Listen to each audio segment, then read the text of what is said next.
What happens when a pope dies?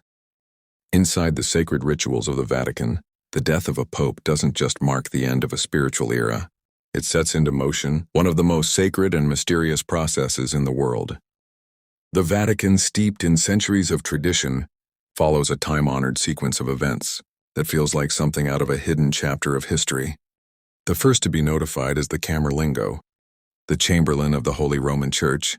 More than a messenger, he's the steward of the Church in this time of transition. A cardinal with both spiritual responsibility and administrative power, his most solemn duty confirming the Pope's passing.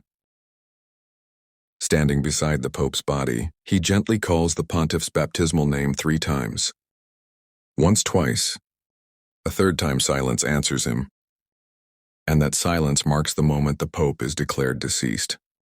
In accordance with long-standing Vatican tradition, no autopsy is conducted, a death certificate is issued, and the Camerlengo proceeds to seal the papal apartments, once a protection against looting, now a safeguard for the Pope's final instructions and personal documents. Then comes a deeply symbolic act, the removal and ceremonial destruction of the Pope's signet, the Ring of the Fisherman. This ring, a mark of papal authority, is gently cut with shears in the presence of other cardinals.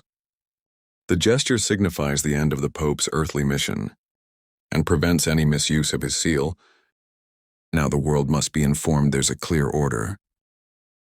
First the Cardinal Vicar of Rome, then the Dean of the College of Cardinals, who notifies the rest of the cardinals. The Holy See's ambassadors around the globe are contacted, followed by world leaders. Today news spreads instantly, but the protocol remains out of deep respect.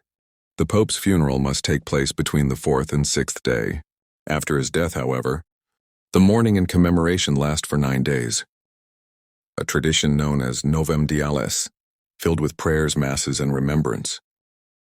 The Pope often leaves behind detailed instructions for how this farewell should unfold. Then the focus turns to the future. 15 days after the Pope's death, the College of Cardinals begins the ancient process, known as the conclave, the election of a new spiritual leader. The word itself means with a key. And that's exactly what happens. The cardinals are sequestered inside the Sistine Chapel, completely cut off from the outside world. No phones, no news, no distractions, just solemn prayer, tradition, and the weight of history. All cardinals under the age of 80 are eligible to vote. In a lesser-known detail, even cardinals under ecclesiastical penalties may still participate. The conclave begins with Mass.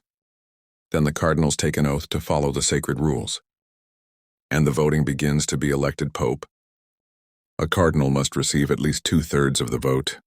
After each vote, the ballots are burned, and the world watches the chimney that rises above the chapel. Black smoke signals no decision has been made. White smoke means a new pope has been chosen. That moment when white smoke rises is electric. Bells ring out, the crowd roars. A curtain opens on the balcony of St. Peter's Basilica, and a cardinal steps forward to speak the iconic words, Habemus Papam, we have a pope, a sacred tradition, a new chapter, and the eyes of the world turn once again to Rome.